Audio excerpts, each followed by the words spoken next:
Sergio Aguayo, Denis Dresser y Lorenzo Meyer en Aristegui en Vivo. Mesa Política.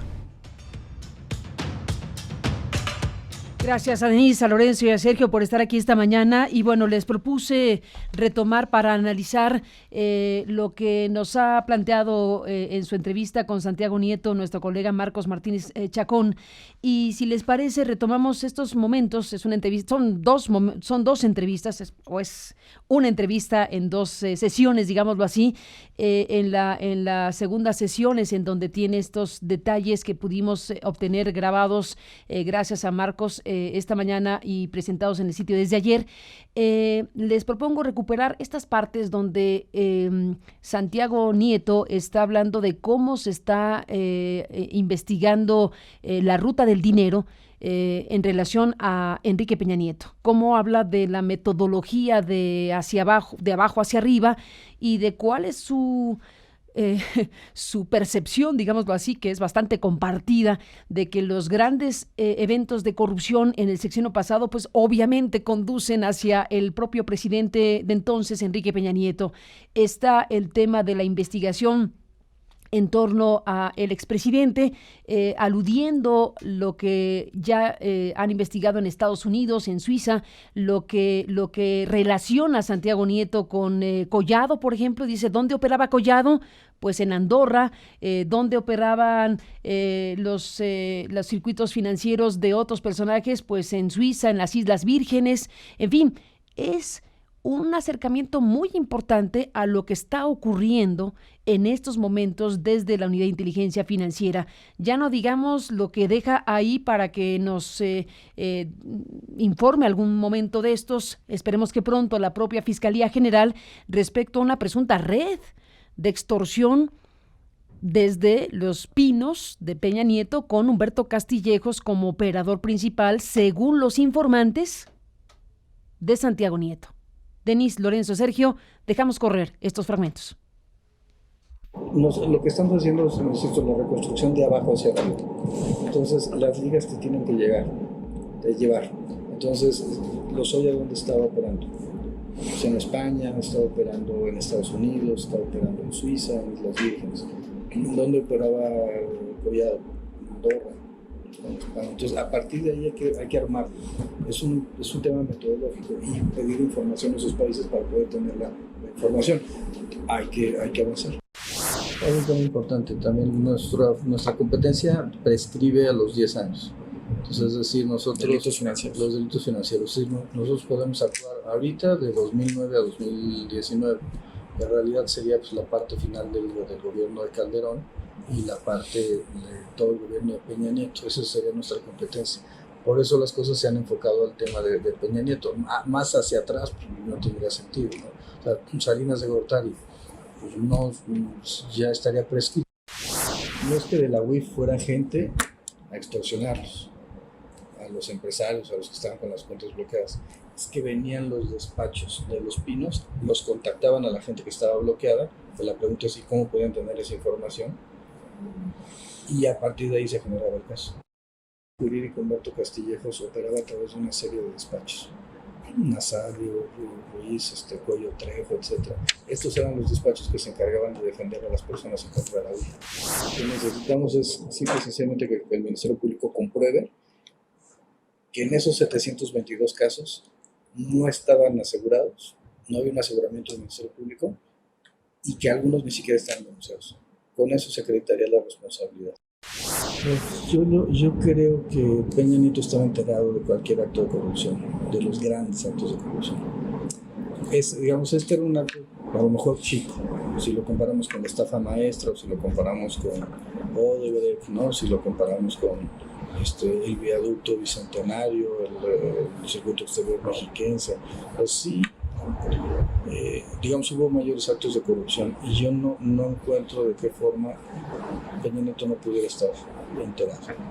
CFE, Pemex, ¿a dónde voltees? Encuentras actos de corrupción. Yo creo que lo que hacían era utilizar más bien para el combate de opositores políticos. Es decir, la UIF se utilizaba como un mecanismo para obtener información del presidente López Obrador, de Durazo, de Olga Sánchez Cordero, muchas cosas que salieron en PGLix o que salieron en el populismo en América vienen de información de la UIF. Vaya datos. Sergio Aguayo, buenos días. Doctor, ¿cómo estás? Buenos días, Carmen. Pues, ¿cómo ves todo esto? Explosivo y importante enmarcarlo, contextualizarlo, porque me parece que estamos en el umbral de un momento inédito en la historia nacional. Me remito al sexenio que se parece más al de Peña Nieto, al de Miguel Alemán, en 1946-1952. Durante algunos años, bueno, desde entonces prolifera la información indirecta sobre actos de corrupción, mientras pasaba la entrevista, el reportaje hecho por Marcos Martínez Chacón, felicidades a tu trabajo, encontré un documento del Foreign Office inglés de 1950, porque hay un paralelismo. Rogerio de la Selva, que era secretario particular del presidente, es descrito por el Foreign Office como el amigo íntimo del presidente alemán, que se encargaba de muchas de las actividades empresariales del presidente. Al presidente, sin embargo, lo definen de una manera bien interesante. Dicen, eh, tranquilo, alegre, inteligente, pero venal, amante del placer y con una moral poco escrupulosa. Por tanto, sí había sospechas de que el presidente Miguel Alemán se beneficiaba, pero nunca hubo un intento deliberado por establecerlo, en parte porque la prensa de la época o estaba controlada o estaba intimidada. El caso famoso de la revista Presente, que fue pues eliminada por la fuerza en 1949, era la revista que más denunciaba la corrupción en el régimen alemanista. Hago la referencia para contrastar de lo que nos enteramos el día de hoy. En primer lugar, quien da la información es un alto funcionario del gobierno del presidente, mientras que Adolfo Ruiz Cortines y su gobierno concedió una amnistía de facto, aun cuando acotó y hizo algunas correcciones a la corrupción alemanista. En este caso lo que estamos viendo es una serie de medidas eh, de investigación, medidas jurídicas, para señalar con toda precisión responsables directos. Y hoy lo que dice Santiago Nieto es revelador. Primero, por la relevancia de Marcos Castillejo, el poderosísimo consejero jurídico de la presidencia de Roberto. Peña Nieto durante algunos años, al que se imputa tener una red de contactos en el Poder Judicial, tal vez al parejo que Juan Collado, no lo sabemos, habría que compararlo, pero luego lo que dice Santiago Nieto, que es difícil, y no es que imposible, desechar la posibilidad de que el presidente mismo, Enrique Peña Nieto, estuviera enterado. Si a eso sumamos las medidas oficiales tomadas contra Emilio Lozoya, Rosario Robles, Juan Collado, y ahora el licenciado Castillejos, lo que tenemos es un cerco muy claro, muy evidente, que no sabemos dónde vaya a terminar, pero definitivamente, si procede como va hasta ahora, si mantiene la cadencia, el ritmo, el rigor en las investigaciones, no me extrañaría que, si no este año, el próximo, viéramos, para empezar, a Enrique Peña Nieto presentarse ante un juez para dar su versión de tal o cual acto de corrupción. Ese sería verdadero parteaguas en la lucha contra la corrupción y muestra una última reflexión, Carmen, Lorenzo, Denis, que el combate a la corrupción se construye de manera muy lenta, paciencia, compilando información, y que en esta tarea el trabajo que han hecho medios de comunicación independientes, organismos de la sociedad civil, ha permitido, ha facilitado el trabajo que están haciendo desde el gobierno de la Cuarta Transformación en contra de la gran corrupción. En ese sentido, pues es un buen momento. Espero que continúen, porque necesitamos exorcizar, erradicar y combatir y frenar la corrupción que llegó a niveles pues que solo el caso de Alemán serían equiparables, tal vez en algunos aspectos del régimen de Salinas, pero ciertamente Peña Nieto parece estar compitiendo por el primer lugar en la construcción de una oficina presidencial en el siglo que llevamos de la revolución. Lorenzo Meyer, doctor, ¿cómo ves las cosas después de escuchar a nuestro colega Marcos Martínez Chacón con esta entrevista y Santiago Nieto? Bueno, estoy bien de acuerdo con Sergio Aguayo de que puede ser un parteaguas. Desearía fervientemente que sea un parteaguas. Dice Sergio que ningún expresidente había sido llevado ante, ante un juez. Todavía no es el caso de Peña Nieto. La única vez que yo recuerdo que esto ocurrió fue con el expresidente Calles, ya en la época de Lázaro Cárdenas. Obviamente es interesante que Andrés Manuel López Obrador siempre se refiere a Cárdenas como un punto importante en el proceso del desarrollo político de México que a él le inspira. Bueno, Cárdenas llevó a Calles ante el juez acusándolo de acopio de armas, de que preparaba una acción armada contra su gobierno. En realidad sí se metió en esos andurriales Calles, pero no en ese momento, no al inicio del gobierno de Cárdenas. Al final sí hay ya pruebas, yo me las encontré en España, de la búsqueda de Calles de recursos, de dólares para comprar armas en Estados Unidos y mandarlas a Chihuahua para el levantamiento almazanista. Pero sí hubo un presidente, expresidente, que fue llevado ante un juez. No pasó a mayores. Realmente el proceso terminó en el exilio de Calles. Esta vez no debe de terminar en eso.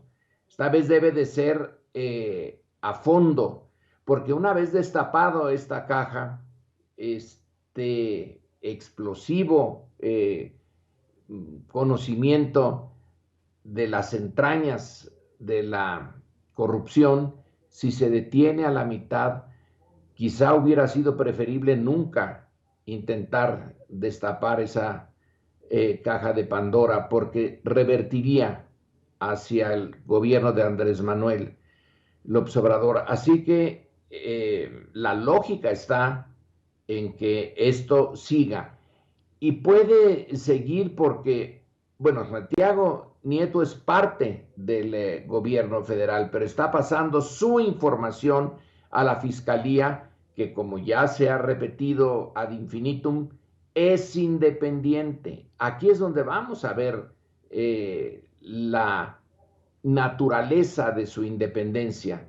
Yo espero que sí lo sea, que sí muestre que sea independiente. Y esto contrasta mucho con el discurso de Andrés Manuel, que lo ha mantenido hasta ahora, que él no busca la venganza, que él no quiere meterse en cosas del pasado, pero la verdad es que tiene que meterse. Y esta es una buena vía. Él, como presidente, puede quedarse en el margen, pero su unidad de inteligencia, la de Santiago Nieto, que tiene todas las ganas de meterse a fondo, que la deje y luego que pase toda esa información ya bien procesada hacia la fiscalía. Recordemos que en el pasado ciertamente hubo momentos en los cuales se hicieron acusaciones contra gente importante de la época, pero que se caían, las acusaciones venían de Hacienda, de esta unidad de inteligencia financiera, o de otras podían venir también, pero se caían porque los abogados del gobierno, por una parte, no eran tan buenos como estos abogados que se acaban de mencionar ahora, abogados de grandes despachos que defienden a personas muy poderosas y que tienen mucho éxito. Entonces, al enfrentarse a unos abogados mal pagados y sobre todo que no tenían órdenes de llevar las cosas hasta sus últimas consecuencias, pues se caía el caso y el juez decía que, en fin, no había materia para seguir la investigación. Eso sucedió una y otra vez. Aquí, en esta coyuntura histórica que busca hacer un nuevo régimen, los casos tienen que estar muy bien armados, pero muy bien armados, para que no se recurra a esa salida. Esta sí es responsabilidad de Santiago Nieto, es responsabilidad de Gertz Manero, de su fiscalía, de la gente que ellos están manejando, de la que se rodean, de sus especialistas, para que no haya fisuras, porque si las hay, insisto, la situación se revierte, no solamente se quedan las cosas como estaban, sino que entonces viene la desilusión y viene la idea de que alguien dentro de la administración actual no quiso llevar las cosas hasta el final y ya la acusación será, bueno, las sospechas de contra Peña Nieto y los suyos, eso no se van a desaparecer, pero también contra este gobierno. Y lo que en esta coyuntura necesita es legitimidad. Y aquí está el caso perfecto para la legitimidad. En América Latina ya se han dado otros casos, eso sí, serios, de acciones contra expresidentes. Desde esa, por ejemplo, la de Brasil, donde ya no es el de Lula, sino antes, también metieron a prisión a un expresidente por estos motivos, por motivos de corrupción. Nosotros nos hemos quedado rezagados, pero era una de las características del régimen. El régimen autoritario del siglo XX y principios del XXI, el presidido por el PRI, tenía como principio fundamental que solamente se llevaría ante la justicia, y la pongo entre comillas, entre varias comillas, aquellos personajes importantes del círculo gubernamental cuando el presidente así lo quisiera, para cumplir una doble función, para castigar al enemigo político en que se había convertido ese personaje, y bueno, pues la quina es el caso más obvio, y también para de vez en vez como chivo expiatorio decir, este gobierno también se preocupa por el mantenimiento de la honradez y busca combatir la corrupción con este personaje que, entre otras cosas, me ha decepcionado y es mi enemigo y necesito que se le castigue.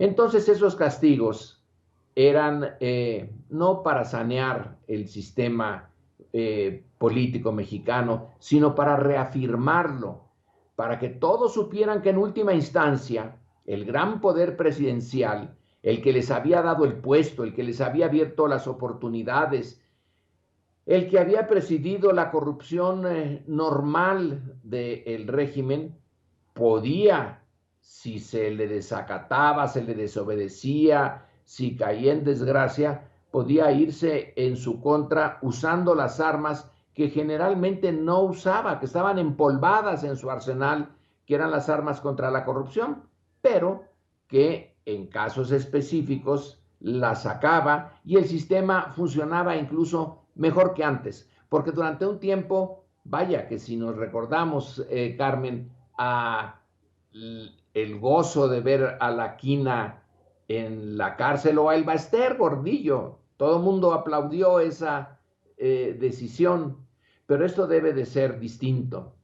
Aquí nos deben a una opinión pública ya bastante baleada, somos gavilanes muy baleados, ya no nos creemos a primera vista lo que dice la formalidad del gobierno, sino que esperamos al resultado efectivo. Entonces, en esta investigación de Santiago Nieto y en esta responsabilidad que le está mandando a la Fiscalía, debe de haber efectividad. Si no, insisto, se va a revertir y sería pésima situación, no solamente para el gobierno, sino para nosotros como sociedad. Es decir, en algún momento tenemos que empezar la lucha contra la corrupción, que, bueno, en Estados Unidos era también un sistema político corruptísimo, pero en algún momento de la primera mitad del siglo XX se hizo efectiva la lucha contra la corrupción desde la administración por administradores que se parecen a Santiago Nieto, gentes profesionales, clase media, bien preparados, que representaban un reclamo que ya tenía una base social muy fuerte y ellos desde el gobierno lo sanearon. Y bueno, uno puede criticar al gobierno norteamericano de mil maneras, pero de que superó la gran corrupción que le caracterizó en el siglo XIX, sobre todo después de la Guerra Civil, de eso no hay duda. Así que sí, hay sistemas que pasan por esta situación, usan esta coyuntura y salen mejor librados. Eso espero que sea el caso mexicano, que sea histórico lo que se está viendo en este momento. Es lo que deseamos, Lorenzo, sin duda histórico es la palabra, porque efectivamente estamos en un punto de quiebre donde el tema de la corrupción, todos sabemos, es lo que ha marcado la historia de México, y este viraje trascendente que se dio en las elecciones pasadas, bueno, pues la apuesta principal es esa, reducir o eliminar, si se puede, no se puede, pero sí reducir dramáticamente la corrupción en México, y sobre todo, bueno, pues esclarecer los casos, sobre todo los más recientes, por razones incluso de legalidad, por los delitos que prescriben, pero por lo menos la última década, como lo explica Santiago Nieto a Marcos Martínez Chacón, por lo menos la última década, por lo menos el último sexenio, ya dijo, bueno, investigar a Salinas de Gortari por delitos financieros, pues ya no va por lo menos en delitos financieros, a pesar de que haya sospechas o una idea bastante amplia de lo que pudo haber pasado en México en relación a los enriquecimientos de los funcionarios que han pasado por aquí en todos estos sexenios. Denise Dresser, después de escuchar la conversación con Marcos y la entrevista con Santiago Nieto y a Sergio y a Lorenzo, ¿qué dices tú de todo esto? Denise, buenos días. Buenos días. Las declaraciones de Santiago Nieto sobre esa red de extorsión llevada a cabo por la UIF revelan, confirman, evidencian cómo operaba la mafia en el poder en el sexenio pasado. Es una raya más al tigre, un tigre voraz y manchado que fue el sexenio de Peña Nieto, el de la corrupción priista más obvia, más rapaz, más corrosiva. Y quizá no debería sorprendernos la información. De Humberto Castillejos ya se sabía que era el Rasputín de los Pinos, el operador clave detrás de muchas decisiones y transacciones, y como lo vemos ahora, negocios llevados a cabo desde el poder. Eso forma parte de un patrón de canibalismo institucional durante el peñanietismo, un proceso de uso faccioso de las instituciones que acabó desvirtuando su labor, desprestigiándolas. Ya estaban desprestigiadas muchas de ellas, pero este fue el golpe de muerte para algunas. Instituciones puestas al servicio de quienes quisieron hacer negocios privados con bienes públicos o con puestos públicos. Y ojalá, como lo han dicho mis colegas, que este caso sea investigado y procesado escrupulosamente por Santiago Nieto, quien ha demostrado una pujanza aplaudible, pero no bastarán las declaraciones, las denuncias, y de ahí habría que involucrar a la Fiscalía, posiblemente a la Secretaría de la Función Pública, a las instancias judiciales, para que este caso no quede como un simple escándalo más, porque va al corazón de una de las promesas del nuevo gobierno, una promesa que ahora está subrayando de cara al primer informe, que es separar el poder político del poder económico. Y aquí se usó al poder político para extorsionar al poder económico.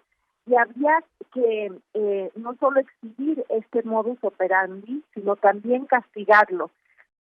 Y probablemente ir al ápice del poder en ese momento, que fue Enrique Peña Nieto, el que ahora pulula por las páginas de las revistas de sociales, de sitio turístico en sitio turístico, de fiesta en fiesta.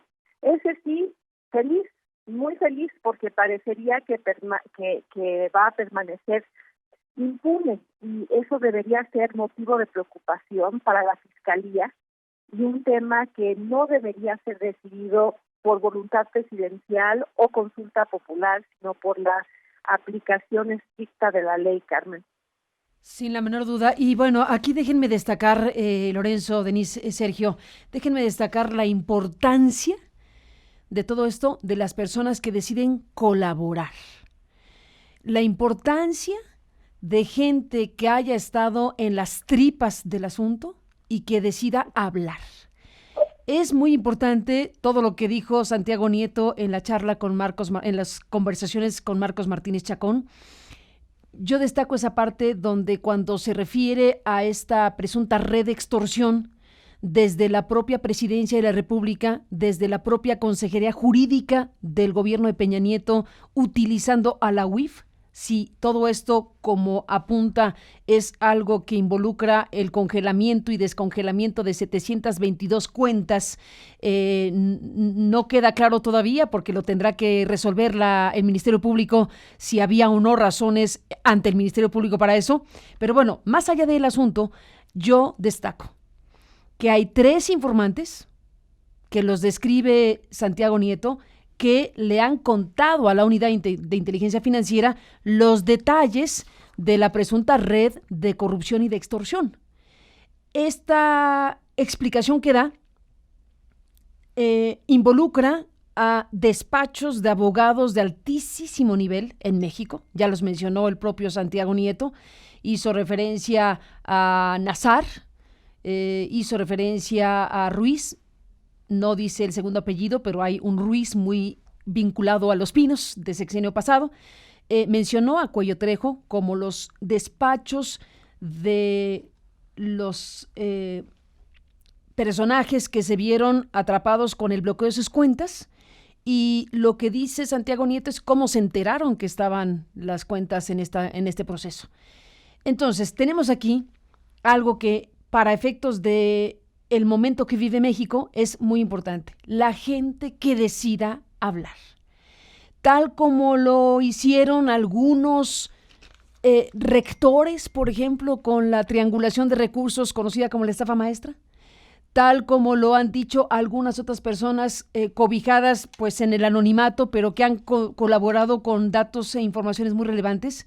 Lo que ha pasado en otros lugares del mundo, en Brasil, en Perú, en El Salvador, cuenta con un sistema judicial que favorece la colaboración y cuenta con la decisión de personas que, favorecidas o no con la benevolencia judicial, deciden hablar. Algunas bajo el anonimato, algunas de frente. Y si eso se da, pues en este caso tenemos por lo pronto a 3 personas o 3 individuos que estuvieron relacionados con la presunta red de extorsión desde Los Pinos y la Consejería Jurídica, que son los que menciona el titular de la Unidad de Inteligencia Financiera. Ese es un tema, Lorenzo, Denis, Sergio, que les propongo retomar después de la pausa. Bueno, reconocemos, Denise, Lorenzo, Sergio, que estamos en un momento de quiebre de la historia por muchas razones. Estamos a punto de que López Obrador dé su primer informe de gobierno el próximo domingo. Vamos a ver qué informa el presidente de la República, pero dentro de lo que informe debería estar, o uno esperaría que estén varias cosas. Una de ellas, el tema de la corrupción, porque, bueno, pues evidentemente una de las apuestas principales políticamente hablando del presidente López Obrador durante 30 años y durante su campaña, pues ha sido efectivamente el tema de la corrupción. La promesa principalísima de que no habrá más corrupción, por lo menos en los índices y en los niveles de los que hemos tenido historia y memoria, bueno, pues es muy importante. Así que veremos qué pasa el próximo domingo con el informe de gobierno de López Obrador, pero retomo el hilo de lo que estamos aquí conversando y quiero poner énfasis casi que con un ánimo de invitación para hablar de la importancia que tiene que las personas que conocen, saben y vivieron directamente fenómenos de corrupción hablen, digan, documenten y expongan precisamente ante las autoridades los ejes principales de los hechos de corrupción, fundamentalmente del sexenio pasado. Por eso, Sergio, creo que es importante, dentro de las muchas cosas importantes que dijo Santiago Nieto, está este punto donde él habla de informantes que le contaron a la Unidad de Inteligencia Financiera sobre esta presunta red de extorsión que involucra despachos de abogados o involucraría despachos de abogados muy relevantes en México. El consejero jurídico de la presidencia, que tiene, bueno, pues una actividad legal actualmente, es un abogado en funciones, digámoslo así, y todo lo que ve involucrado. Así que el tema de hablar, pero no solamente hablar, documentar, informar, compartir aquello que demuestre, Sergio. Sí, Carmen, tocas una dimensión fascinante. Desde cierta perspectiva es el dilema fáustico de hasta dónde se está dispuesto a llegar para obtener la verdad.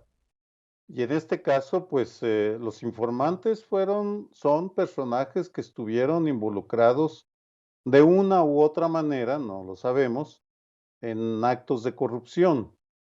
Como antecedente para el auditorio, la figura de testigos protegidos que se está usando ahora en México fue inventada en Estados Unidos por los autores de las leyes RICO en 1970.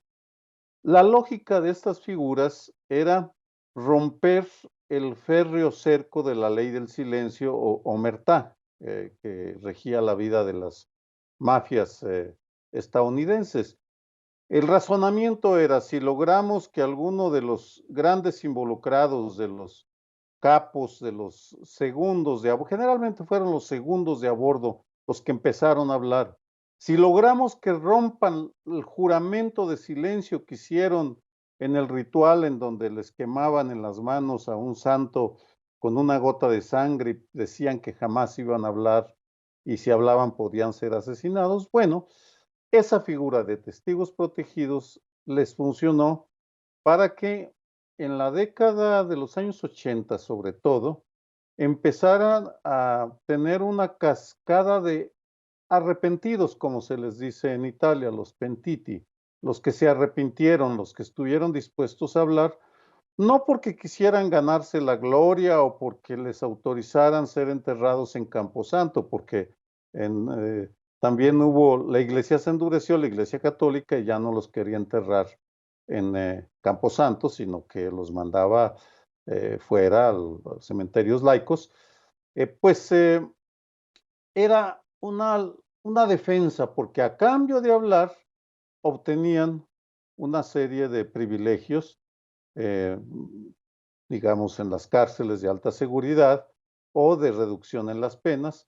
Lo acabamos de ver claramente en el juicio al Chapo Guzmán, cómo desfiló una colección de arrepentidos.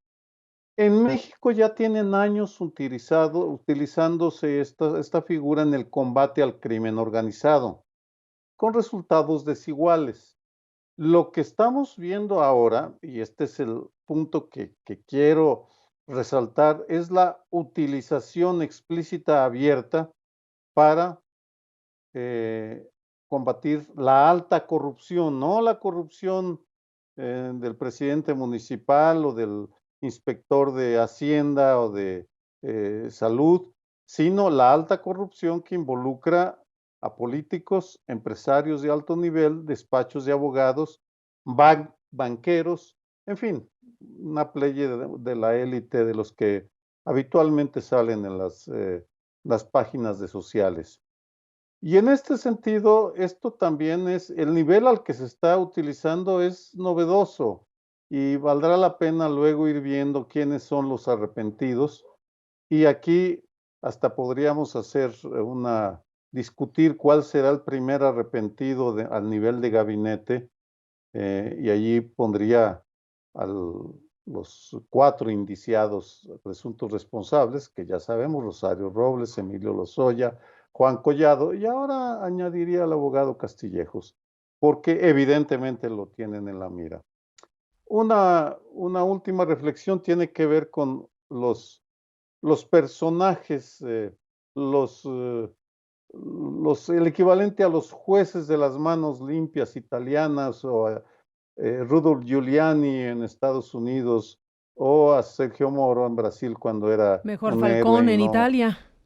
o Falcón, Giuseppe Falcón, en fin, hay toda una pléyade de personajes. Aquí tenemos a 2 personajes fascinantes por diferentes motivos.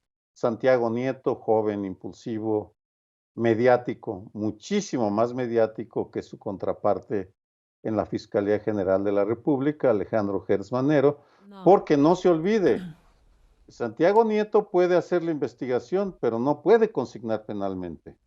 Para eso necesita la Fiscalía. Y la Fiscalía, lo ideal hubiera sido que salieran juntos en una conferencia con Marcos y les dijeran, pero bueno, así no se hace la historia, siempre ha habido este tipo de fricciones entre los campeones de la lucha contra el crimen organizado, la corrupción, las guerras, sea como sea.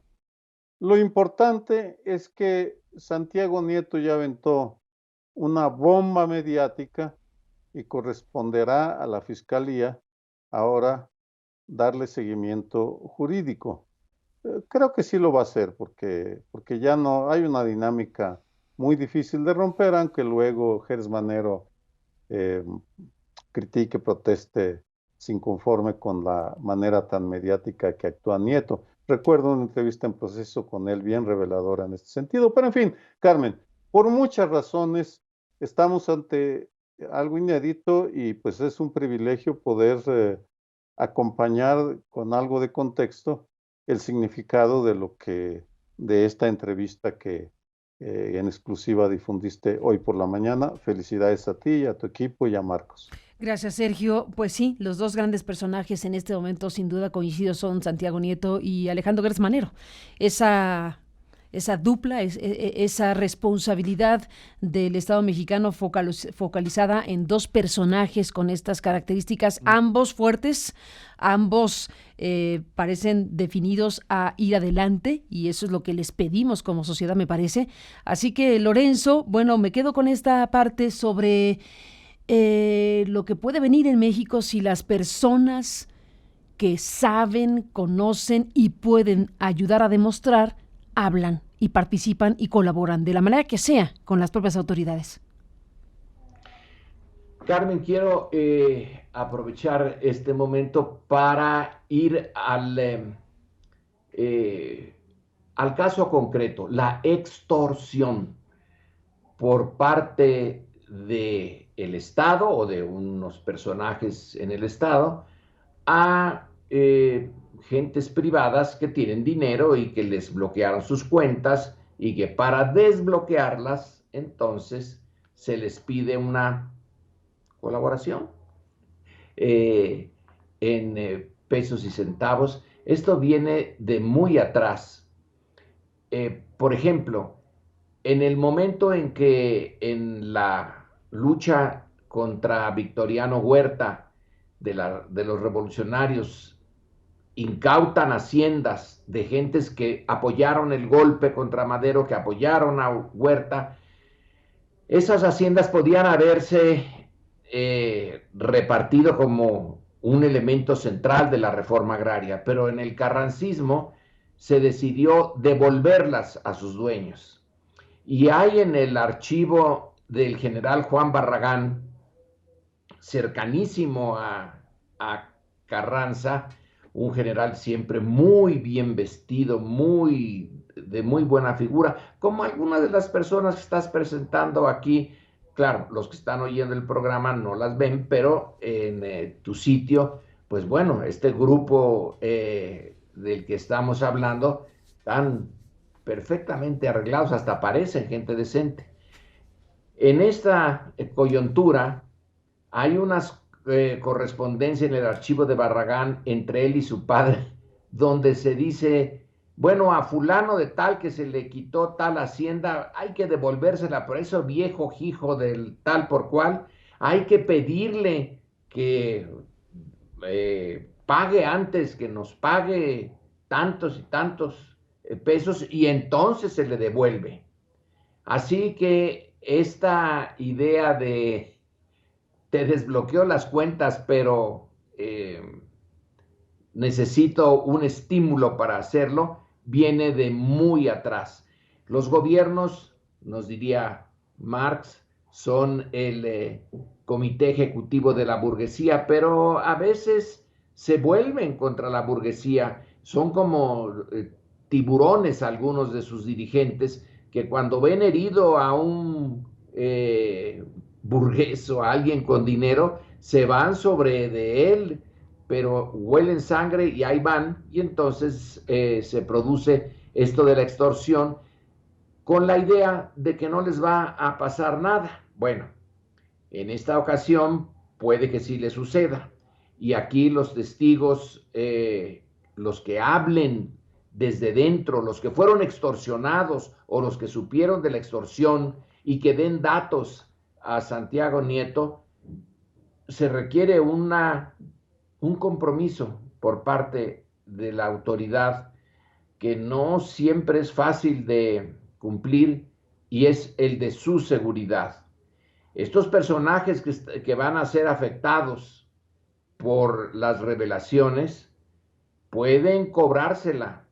Entonces, para que el testigo desde dentro realmente se anime y lo que estamos viendo sea el principio de una cadena, tienen que estar protegidos. Por eso es testigo protegido. Pero a veces en el caso mexicano ya se han usado estos testigos y no fueron protegidos, y algunos de ellos en el caso del narcotráfico perdieron la vida. Esta es otra área de crimen. Estos son más, digamos, civilizados entre comillas, pero se necesita ese marco para alentarlos.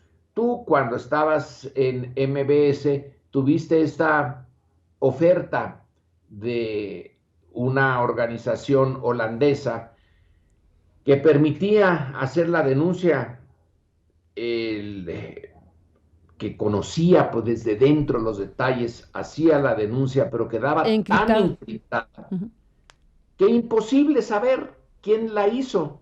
Bueno, hay que llevar eso hasta lo más alto, que se sientan absolutamente protegidos, porque con la corrupción que se tuvo, los dineros que están en juego, pues una de las medidas para detener esta vía de información que es tan importante es llevar venganzas contra algunos de los que hablaron para que otros no lo hagan. Así que la responsabilidad de la autoridad es no solamente recibir la información, procesarla y actuar en contra de quien se sospecha que es parte de esta extorsión, sino yo diría que en primerísimo lugar es proteger a quien dio la información. No importa que el que dio la información también tenga manchas que podrían llevarlo a ser también acusado.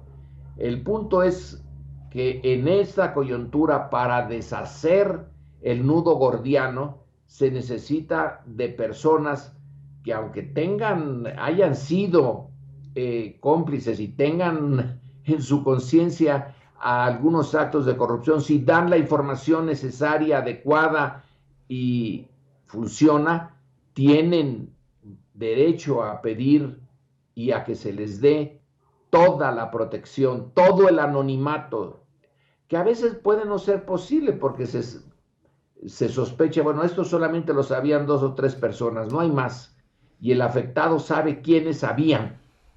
Así que además del anonimato, realmente la protección. Si no, puede funcionar ahorita, puede funcionar con estos que le dieron la información a Santiago Nieto, pero hay que animar a muchos más, porque esto es realmente un universo que estuvo dominado por la cleptocracia y que son legiones. Claro que no se van a poder emprender los casos contra toda la legión, pero más del grupo que ahorita se tiene en mente, sí los hay. Así pues, yo subrayo la idea de la protección en estos momentos es fundamental. Sin duda. Denise, ¿qué dices? A ver, la corrupción en México ha tenido una base social, un piso que la ha sustentado, se ha vuelto una práctica socialmente aceptada, compartida, y tan es así que hay un libro satírico que se llama El Corrupcionario, un compendio de 300 palabras asociadas con ese fenómeno internalizado en la sociedad, palabras como chayote, chapulín, dedazo, fondo de noches, haya sido como haya sido, hueso, mapachear, y esas frases como aceitar la mano, ayúdame a ayudarte, no importa que robe, pero que salpique. Y esta forma de pensar y de actuar ha sido profundamente dañina para el país, porque está enraizada en esta visión diseminada por Peña Nieto y por muchos otros líderes en México de que la corrupción es un tema cultural. Y si todos los mexicanos son corruptos por naturaleza, pues entonces significa que el problema no tiene remedio, no tiene solución, no tiene manera de componerse por la vía institucional. Y como todos son malos, lo malo no puede identificarse ni combatirse más que apelando a la decencia social o a la sociedad que se porte bien o que todos se memoricen la cartilla moral. Pero aquí lo que está revelando la investigación y la actuación de Peña Nieto es la posibilidad de que una remodelación institucional produzca cambios en la conducta de los mexicanos, incluyendo esos que ahora han decidido colaborar con Santiago Nieto. James Madison decía que si los hombres crean ángeles no sería necesario el gobierno. Y la raíz de la corrupción en México no ha sido cultural, sino institucional, no ha sido de hábitos, sino de incentivos, de lo que la autoridad no sanciona, la autoridad no investiga, y un Estado que ha violado sistemáticamente las leyes, pues ha producido ciudadanos que las desobedecen.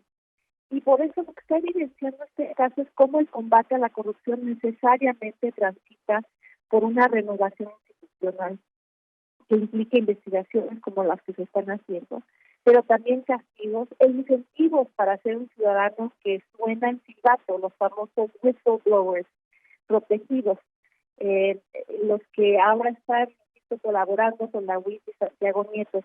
El cambio institucional genera cambios en las conductas ciudadanas y ojalá eso sea lo que presenciemos a partir de este caso, Carmen. Sin duda. Denise, Lorenzo, Sergio, déjenme hacer un alto